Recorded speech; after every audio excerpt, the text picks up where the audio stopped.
sapa kedue Imam Sayyidina Abu Bakar Siddiq bidzalika kelawan mengkono karramallahu wajhah aidon halimaneh.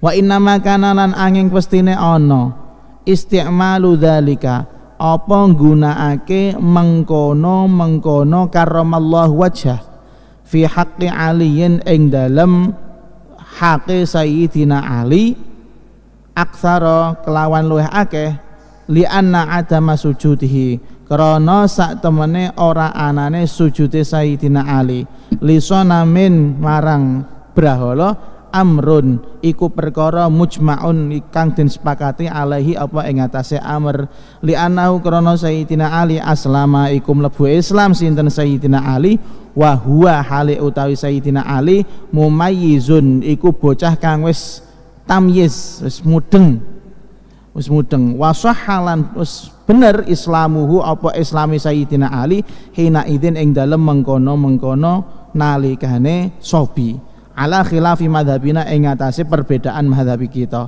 li annal ahkama krana sak temene pira-pira hukum waqta islami ing dalem waktu islami Sayyidina Ali kanat iku ana apa ahkam manutatan iku berkaitan bitamyizi kelawan tamyiz iso bedake ndi sing apik ndi sing elek.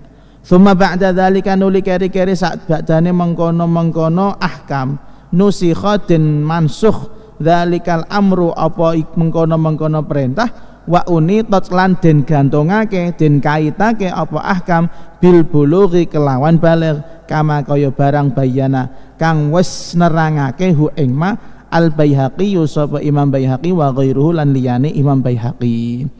Kemarin kita pada satu pertanyaan yang menarik dan mungkin sebagian dari kita sudah sering mendengar jawabannya juga, yaitu mengapa seseorang yang namanya sahabat yang namanya Sayyidina Ali bin Abi Thalib itu kalau mengucapkan doa itu berbeda dengan sahabat-sahabat yang lain. Bahkan kebanyakan sampai khulafaur rasyidin pun nggak pernah mendapatkan doa yang seperti ini. Kalau kita terawehan itu al khalifatul awal Abu Bakrin Siddiq radhiyallahu an. Begitu juga yang kedua al khalifatul tsani Amirul Mukminin Umar bin Khattab radhiyallahu an. Ketiga al khalifatul tsalits Utsman bin Affan radhiyallahu an. Tapi giliran Sayyidina Ali al khalifatur rabi' Ali bin Abi Thalib karramallahu wajhah. Nah, kenapa seperti itu? Kita harus tahu terlebih dahulu artinya radhiyallahu anhu sama karramallahu wajhah. Kalau radhiyallahu anhu itu artinya semoga Allah meridhoi pada sahabat tersebut. Nah, dan ini memang sudah ditasbihkan dan ditetapkan di dalam Al-Qur'an. Para sahabat dengan berbagai macam perbedaan mereka, baik dari masalah keilmuan, keimanan, mulazamah bareng karo Kanjeng Nabi itu berbeda-beda, tapi semuanya didoakan secara sepakat radhiyallahu anhu, yaitu semoga Allah meridhoi, alias Allah itu pasti ridho dengan mereka. Makanya mereka ini adalah orang-orang suci yang menurut ahli sunnah wal jamaah kita tidak boleh sama sekali menggunjing, menggibah tentang sahabat. Itu yang pertama. Lalu karramallahu wajhah. Karramallahu wajhah itu artinya apa? Karrama muga-muga mulyaake Allah sinten Gusti Allah wajhahu ing wajahi Sayyidina Ali. Mengapa Sayyidina Ali didoakan khusus karramallahu wajhah, kok enggak radhiyallahu anhu? Nah, ini dijawab sama Al-Imam Ibnu Hajar Al-Haytami di dalam kitab Fatawinya. Kata beliau Sayyidina Ali itu mendapatkan doa khusus, nggak seperti doanya para sahabat yang lain, karena beliau itu tidak pernah yang namanya bersujud menyembah kepada berhala sama sekali.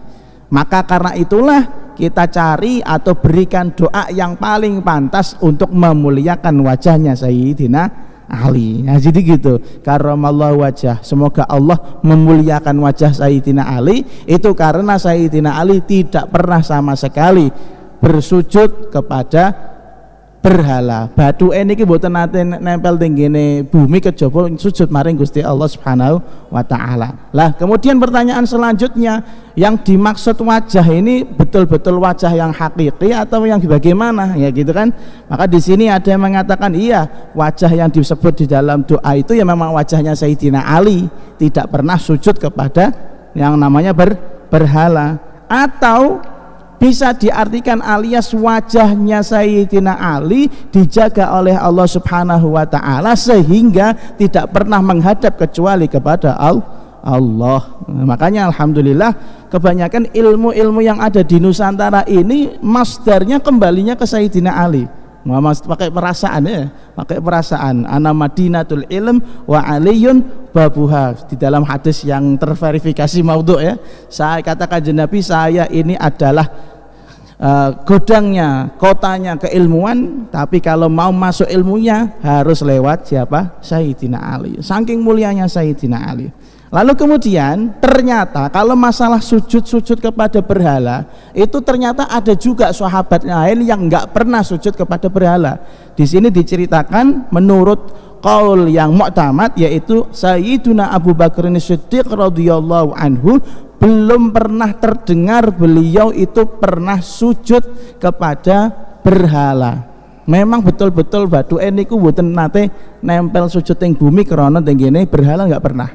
Maka kata beliau juga, Imam Ibnu Hajar mengatakan bisa juga ini Sayyidina Abu Bakar Siddiq, kalau kita sebut namanya Sayyidina Abu Bakar Siddiq karramallahu wajhah, itu juga boleh, itu juga boleh. Hanya saja penggunaan karramallahu wajhah ini sudah kadung lumrah, hanya dikhususkan kepada Sayyidina Ali, karena Sayyidina Ali itu memang sudah terverifikasi keabsahannya, bahwasanya beliau itu memang sejak kecil tidak pernah menyembah berhala. Dan kita tahu Sayyidina Ali itu masuk Islam juga masih dalam keadaan masih kecil, belum dewasa, belum balik niku dereng. Maka di sini ketika itu syariat agama Islam itu mewajibkan kepada anak-anak yang sudah mumayyiz, yang sudah bisa membedakan mana yang baik, mana yang benar, mana api, mana air, mana uang recehan, mana uang gede. Nah, anak-anak yang sudah tamyiz itu saat itu zaman Sayyidina Ali sudah menjadi mukallaf, sudah menjadi orang yang dikenai hukum syariat secara kafah. Akhirnya pada berjalannya waktu, hukum ini berubah, yang awalnya anak yang sudah mumayyiz itu sudah harus melaksanakan syariat Islam secara sempurna, kemudian mundur menjadi syaratnya yaitu adalah ketika balik baru melaksanakan syariat ajaran agama secara sempurna. Ala kulli hal, Sayyidina Ali mutlak ijma, sepakat para ulama mengatakan sejak kecilnya tidak pernah sujud kepada berhala. Kalau kasusnya Sayyidina Abu Bakar Siddiq, yaitu mereka para ulama berpendapat, kebanyakan dari para ulama berpendapat juga Sayyidina Abu Bakar Siddiq belum pernah ada ceritanya beliau pernah sujud kepada berhala. Maka seharusnya Sayyidina Abu Bakar Siddiq pun juga berhak didoakan apa? Karramallahu wajhah. Cuman memang kita sudah terlanjur menyematkan doa karramallahu wajhah kepada Sayyidina Ali. Fa in qulta mongko lamun ngucap sapa sira katsirun, akeh banget, minas sahabati saking sahabat radhiyallahu anhum, lam yujad, katsirun utawi akeh, lam yujad iku ora ana minhum saking sahabat sujudun apa sujud lisonamin marang berhala, kal abadilati kaya pira-pira sahabat kang asmane Abdullah, rupane Ibni Abbasin wa Ibni Umara wa Ibni Zubair wa ghairihim lan liyane abadilah. Wa ma'adzalika lan sertane mengkono-mengkono lam yujad minhum sujudun lisonam, la yaqulu iku ora ngucap annasu sapa manusa fihim ing dalem abadilah dzalika ing mengkono-mengkono doa karramallahu wajhah, balik tarodi, balik doa radhiyallahu anhu ka ghairihim kaya liyane para sahabat. Qultu mongko matur sapa ingsun Imam Ibnu Hajar, haula'i utawi mengkono-mengkono sahabat abadilah wa nudhara'uhum lan sepadane sahabat Abadilah innama wulidu angin pestine den lahirake sapa haula ba'da mihlali syirki ba'da idmihlali idmahalla yadmahillu idmihlalan ba'da mihlali syirki ing dalem sakwuse ilange kemusyrikan wa khumudi narid dhalali lan matine genine kesesatan wal fitnatin lan fitnah falam yushbihu mongko ora padha nyerupani sapa Abadilah dainakal imamaini ing karone mengkono-mengkono imam loro yaitu al imam Sayyidina Abu Bakar Siddiq wa Sayyidina Ali fi tarkihima ing dalem ninggali imamaini akbar fitani syirki ing gede-gedene pira-pira fitnahe kemusyrikan minas sujudi bayane saking sujud lisonami marang brahala ma'ati ayati ahli sertane dorongan utawa aja-ajae keluargane imamain annasa ing manusa lidzalika kedue mengkono-mengkono sujud lisonam wa mubalaghatihim lan nemen-nemenine ahl fi idza iman ing dalem nglarani wong taroka kang ninggal sapa man dzalika ing mengkono-mengkono sujud lisonam wa kana lan ana fitarki iku tetep ing dalem ninggal hina idzin ing dalem mengkono-mengkono wektu ma'a mukhalafatil abai sertane bedani para leluhur wal aqaribi lan pira-pira kerabat wa tahammulil masyaqqi lan nanggung pira-pira beban allati kang la tutaqu ora bisa den kuat ora iso den tanggung apa allati minat dalalati iku setengah saking dalil ala sidqi ing atase kejujuran malaisa kang ora ana fihi iku tetep ing dalam sidq ba'da zuhuril islami ing dalam sak badane muncule agama Islam wa zuhuqid dhalalilan rusae utawa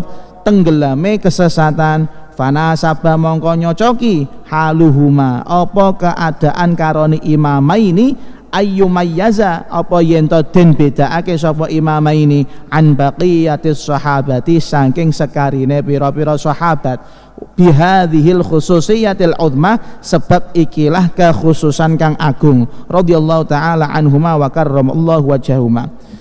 Kemudian setelah kita sepakat bahwasanya Sayyidina Abu Bakar Siddiq, Sayyidina Ali bin Abi Thalib itu berhak untuk didoakan dengan karramallahu wajhah, memang karena beliau berdua tidak pernah sujud kepada berhala, maka ada pertanyaan selanjutnya yaitu begini, kalau memang alasannya Sayyidina Abu Bakar dan Sayyidina Ali mendapatkan doa karramallahu wajhah hanya karena tidak pernah sujud kepada berhala, maka sebenarnya kasus-kasus yang seperti ini lebih banyak.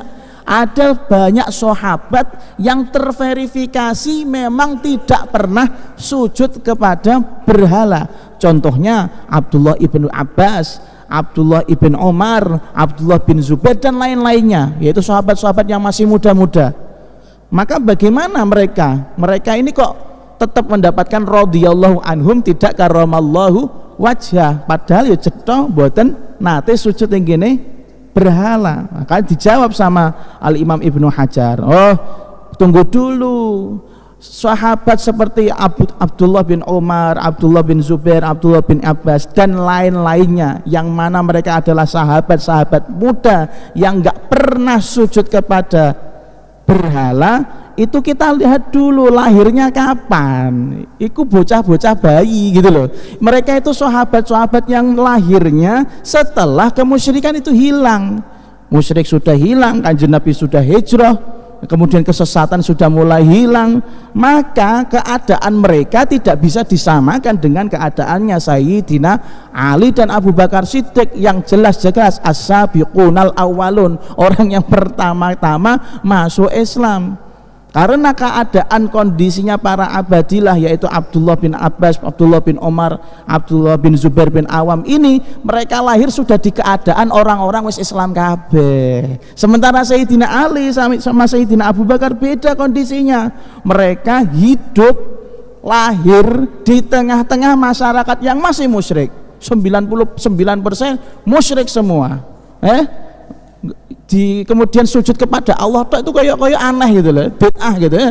Jadi beliau itu sudah masuk Islam di keadaan yang mana musyrik masih banyak di Mekah.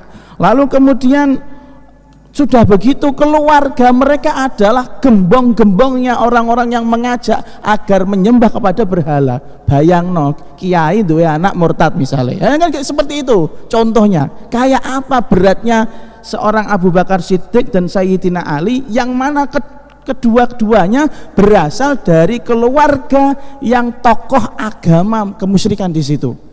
Kemudian mereka tidak pernah sujud. Wah, kan keren itu. Maka tentu saja ini adalah sangat-sangat berat dilakukan oleh Sayyidina Ali dan Sayyidina Abu Bakar. Sudah gitu kerabat-kerabatnya Sayyidina Ali dan Sayyidina Abu Bakar, kemudian keluarganya Sayyidina Ali dan Sayyidina Abu Bakar itu sampai melakukan al-idza, yaitu siksaan-siksaan kepada orang yang nggak mau menyembah berhala. Bayangin, dia terlahir di keluarga tokoh kemusyrikan, keluarganya ngajak kepada kemusyrikan, nggak mau ikut disiksa. Udah, tapi seperti itu kondisinya. Sayyidina Ali dan Abu Bakar Siddiq belum pernah sujud kepada berhala. Maka kondisi yang berat seperti inilah mereka lebih berhak untuk didoakan karamallahu wajhahuma, semoga Allah memuliakan wajah keduanya. Beda dengan sahabat yang tadi, ya bener nggak pernah sujud kepada berhala, tapi kan lahirnya dek kapan? Lahirnya setelah Kanjeng Nabi hijrah di Madinah semuanya gampang masuk Islam semua. Beda kondisinya di Mekah. Wong anane Kanjeng Nabi hijrah itu karena dakwahnya di Mekah tidak begitu diterima lah gitu loh. Maka kondisinya tidak bisa disamakan. Nah, ya mugi-mugilah semoga kita termasuk orang-orang yang ila akhiril hayah sujud kepada Allah Subhanahu wa taala. Amin ya rabbal alamin. Limadza karena apa yafshu tersebar asirru apa rahasia alladzi kam lam yatakallam, orang pernah ngomong bihi kelawan alladzi yatakallam, ya artinya cerita lam yatakallam kang ora pernah cerita bihi kelawan alladzi asyakhsu sapa awa-awaan ahadan ing siji wong minan nasi saking manusa. Ini aneh, ini percaya rak percaya. Kadang itu kita tuh punya rahasia ya, rahasia kita simpen terus, nggak pernah kita cerita-ceritain. Contoh gampangnya, ada ndondot itu seneng sama anak tetangga saya gitu. Dia tuh nggak pernah cerita, nggak pernah curhat itu sama siapapun, yang tahu cuman dia sama Allah, karena disebut di dalam doanya. Misal Mbak Heni contoh ya Dip ya, contoh ya. Kemudian tapi anehnya si Mas Ulil tuh bisa bikin gosip loh, Adib itu seneng sama si fulanah loh ya, padahal nggak pernah cerita. Ini kesebarnya gimana itu? Kok ada rahasia milik kita nggak pernah kita ceritakan, nggak pernah kita curhatkan, tapi ternyata di luar sudah banyak gosip. Ada ya seperti itu. Saya juga pernah mengalami di kondisi itu, nggak pernah cerita, nggak pernah apa-apa, tapi dipacok-pacok no kaleh wanita gitu lah misalnya, waktu masih jomblo itu aneh banget, sampai geger kudus istilahnya. Itu bagaimana ceritanya kan gitu? Ini bocor dari mana? Masa Allah bikin wahyu apa gimana kan gitu? Maka nih jawabannya gini, ja'a wastaqa an Ibnu Abbasin, saking sahabat Ibnu Abbas radhiyallahu anhuma, apa anna waswasar rajuli, apa sak temene pikirane wong lanang.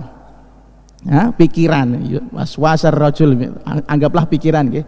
Biyuh biru iku iso kei kabar apa waswasar rajuli ing pikirane wong lanang liya, famin sama mongko saking arahe mengkono yuh biru yafshu iso kesebar al haditsu apa cerita.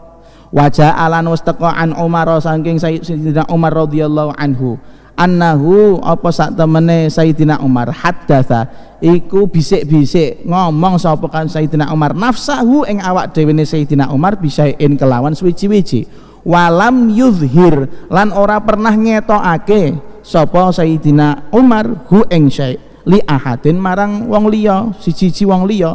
Fawajada mongko nemu sapa Sayyidina Umar hu ing syai ma'an nasi iku sertane wong akeh. Faqala mongko dawuh sapa Sayyidina Umar, kharaja was metu bihi kelawan syai' utawa cerita al khonnasu apa setan sing jenenge khonnas, jin khonnas.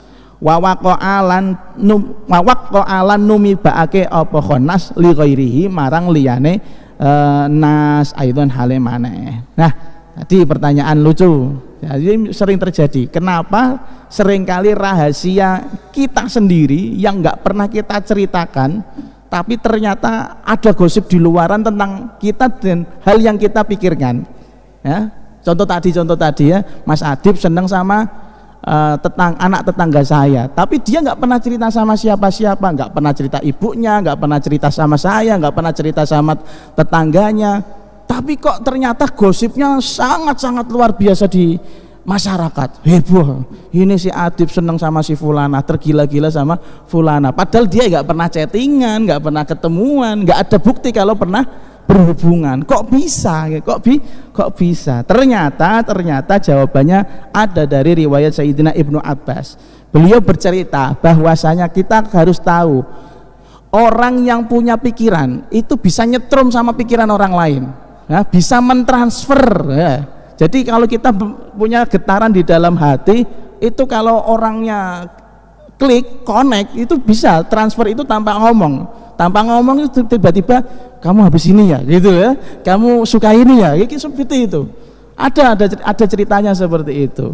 Tapi kemudian di riwayat yang lain menurut Sayyidina Umar bin Khattab itu beliau juga sama, pernah menyembunyikan sesuatu, tidak cerita sama siapa-siapa, tapi ternyata orang-orang sudah membicarakannya, sudah menjadi berita panas, koran Radar Kudus halaman pertama Gwedi gitu. Sudah menjadi bahan gosip orang lain. Terus beliau mengatakan, oh iya sih, ini gara-gara ada jin yang namanya khonnas, ya kalladzi yuwaswisu fi sudurin nas minal jinnati wan nas. Ya, khonnas itu setan, salah satu setan jin yang bisa menangkap informasi dari seseorang kemudian dilemparkannya kepada orang lain, ditransferkannya lewat pikiran. Jadi khonnas ini adalah pelaku daripada tersebarnya rahasia-rahasia kita ya. Rahasia-rahasia yang jelek-jelek tiba-tiba sudah kesebar sana sini. Apalagi sekarang orang lebih canggih ya, didatengin, difoto orangnya ya, ini loh buktinya ya Allah. So, itu berarti sudah pekerjaannya sama dengan khonnas sudah ya, menyebarkan berita-berita jelek, menyebarkan hoax. Apa bedanya ya? Cuman sekarang lebih canggih, ada validasi lewat HP. Masya Allah, naudzubillah min dzalik. Jadi jangan heran kalau tiba-tiba jenengan punya kerentek hati, punya keinginan, tiba-tiba sudah ada yang bisa membaca, ini bukan karena masalah orang itu kasyaf atau wali, enggak, memang ada terkadang seperti itu. Bahkan nanti juga ada pembahasan masalah ain, kita sampaikan terlebih dahulu. Jadi gini, orang itu ada di dalam agama Islam itu yang namanya ain itu adalah apa ya, ibaratnya kasaran besarnya itu gini, ain adalah suatu penyakit yang mengenai seseorang karena dilihat orang lain. Ada orang dapat kenikmatan nih, dapat mobil ya, mobil gratis Rubicon misalnya, Rubicon sing larang aja sisanya Rubicon, lalu kemudian Mas Ulil dapat Rubicon, dilihat sama si Ulin, lah kok bisa dapat Rubicon, kemudian dia lihat mobil itu terus, nah tiba-tiba di belokan ini alon-alon ada yang nyerempet, akhirnya dekok, akhirnya lecet, akhirnya rusak. Nah itu namanya ain. Padahal ini nggak pernah nyantet itu. Cap-capannya omong si Ulin nggak pernah nyantet si Ulil, paham ya, Ulin sama Ulil. Si Ulin nggak pernah nyantet si Ulil, si Ulin nggak pernah komunikasi sama si Ulil, hanya karena Rubicon saya wapi berlangsung tabrakan. Seperti itu ada. Padahal dia nggak pernah bermain sihir, nggak pernah main pelet, nggak pernah main santet. Ya nyatanya terjadi. Dan ini sangat-sangat ditakuti sama orang Saudi. Orang Arab niku paling wedi sama ain. Makanya mereka itu sangat protektif dengan anak istrinya, kemudian mobil-mobilnya. Kadang beli mobil baru itu sengaja dilecetin biar nggak kena ain.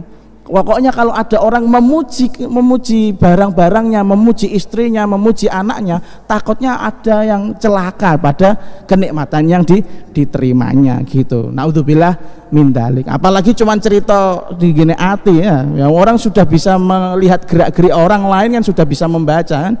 Nah, makanya kita itu kalau punya rahasia ya wis dah, kalau tersebar wis nasibnya tersebar gitu aja. Lima lam yutolak kenapa ora kena den mutola'ai den waca kutubus Syekh Muhyiddin Ibnul Arabi apa pira-pira kitabe Syekh Muhyiddin Ibnul Arabi.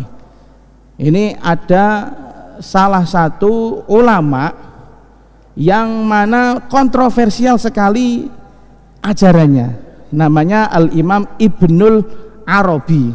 Di dalam Khazanah Islam itu ada dua, ada Ibnu Arabi ya, dan ada yang namanya Ibnul Arabi. Mana catatan saya kok hilang? Lah, Al-Imam Ibnul Arabi itu namanya Abu Bakar Ibnul Arabi.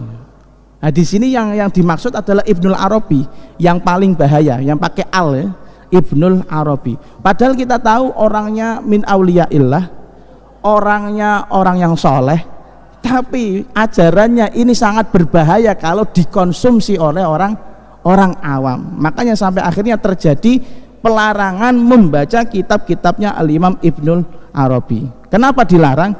Alladzi utawi perkara astarna kang wis mundut sapa kita, nglabeti kita kan mundut. Hu ing alladzi an akabiri masyaikhina saking pira-pira penggedene guru-guru kita, al ulama il hukama irupane para-para wong alim kang ahli hikmah, alladzina kang yustasqa den gawe lantaran istisqa bihim kelawan alladzina al ghaitsu sop apa udan wa alaihim niku ing atase para ulama al muawwalu utawi gandulan, wa ilaihim lan marang ulama al marji'u utawi panggonan bali fi tahriril ahkami ing dalam tahrirul ahkam menjelaskan pira-pira hukum, wa bayanil ahwali lan nerangake pira-pira keadaan, wal ma'arifi lan pira-pira ma'rifat, wal maqamati lan pira-pira maqam, wal isyarati lan pira-pira isyarah apa sing diwarisna saka para ulama wau anna Syekh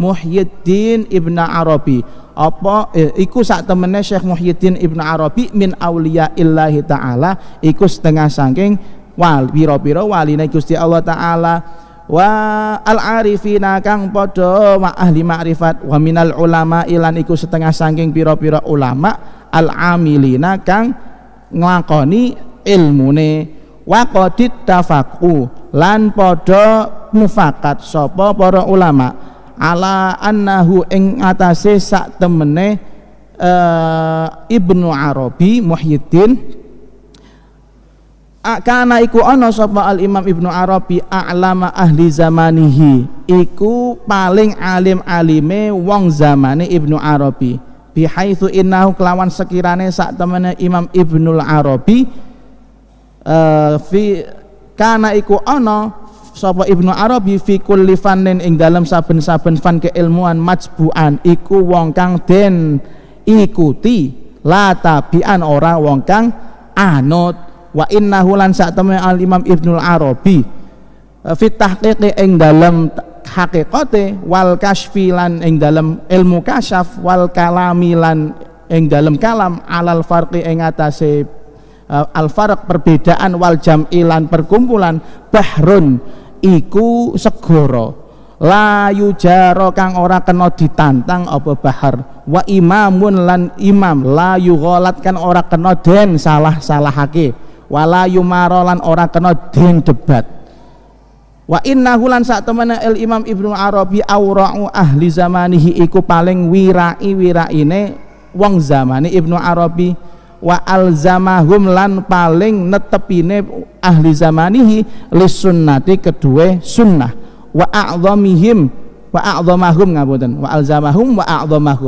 a'dhamahum ngapunten, aura'u berarti alzamuhum wa a'dhamuhum lan paling gede-gedene ahli zamanihi mujahadatan apane mujahadahe hatta innahu sehingga sak temene Ibnu Arabi makatha iku tengok-tengok sapa Imam Ibnu Arabi salasata asyhurin ing dalem mangsa 3 sasi ala wuduin wahidin ing atase wudu kang siji. Waqislan nias ana sapa sira ala dalika ing atase mengkono-mengkono mujahadah wa alzamahum lisunnah ma ing barang huwa kang utawi ma min sawabiqihi iku saking amal dhisike Ibnu Arabi wala wahiqihi lan amal kerine Ibnu Arabi wa waqa alan tumibolahu kedua Imam Ibnu Arabi ma apa barang huwa kang utawi ma a'zamu iku luwih agung min dalika saking mengkono-mengkono salah satu asyhur ala wudu'in wahid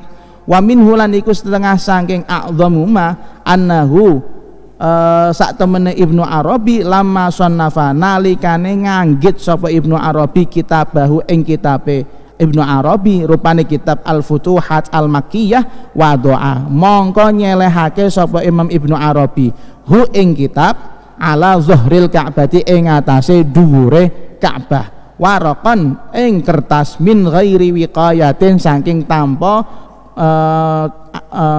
penjagaan pengamanan alaihi ing atase waraq famakatha mongko tengok-tengok apa waraq ala zuhriha ing atase dhuwure Ka'bah sanatan ing dalem mangsa setahun lam yamassa mong ora mekenani demok hu ing kitab matorun apa udan wala akhadhalan ora njupuk minhu saking kitab arrihu apa angin warokotan ing sak kertas wahidatan kang siji ma'akathratir riyahi sertane ake angin wal amtori lan udan bi Makkah ing dalam kota Mekah fa hafidha mongko jaga Allah sapa Gusti Allah kitabahu ing kitab Ibnu Arabi hadza hiya hadza kitab min hadaini dziddaini saking ikilah loro kang berlawanan dalilun utawi hadza dalilun ikut dalil ayu dalilin hiyon dindine dalil wa alamatun lan iku siji alamat ayu alamatin hiyon dindine alamat ala annahu ta'ala ing atase sak temen Gusti Allah taala qabila kersa nampi sinten Gusti Allah minhu saking Ibnu Arabi dzalikal kitaba ing mengkono-mengkono kitab wa athabalan males sinten Gusti Allah hu ing Arab Imam Ibnu Arabi alaihi ing atase kitab wa hamidalan muji sinten Gusti Allah tasnifahu ing anggitane Ibnu Arabi lahu marang kitab. Tadi dikatakan bahwasanya ada orang yang namanya Ibnu Arabi. Orang Masya Allah di sini saya masih bingung kalau nggak salah Ibnu Arabi tanpa al harusnya Abu Bakar Ibnu Arabi la ala sob Abu Bakar Ibnu Arabi ada Abu Bakar Ibnul Arabi. Nanti PR buat santri-santri ya setelah ini kita belajar ada 2 orang yang pasti. Mal farqu baina Ibnu Arabi wa Ibnul Arabi. Apa bedanya Ibnul Arabi pakai al dan Ibnu Arabi tanpa al? Nah, Ibnu Arabi Al-Hatimi yuta'ana misal istita'i. Nggih, di sini la ala shawab tanpa al. Ibnu Arabi yang mana terkenal dengan akidahnya atau dengan ajarannya wihdatul wujud manunggaling kawula Gusti. Dia punya karangan-karangan luar biasa, karya-karya kitab. Jadi kita harus lebih tahu dulu bagaimana menurut para ulama terkait orang yang namanya Ibnu Arabi tanpa al, Ibnu Arabi. Kata beliau di dalam kitab Al-Fatawa Al-Hadisiyah, di dalam kitab apa ini berarti? Bukan Fatwa Hadisiyah tentunya. Iya betul, Fatwa Hadisiyah juga.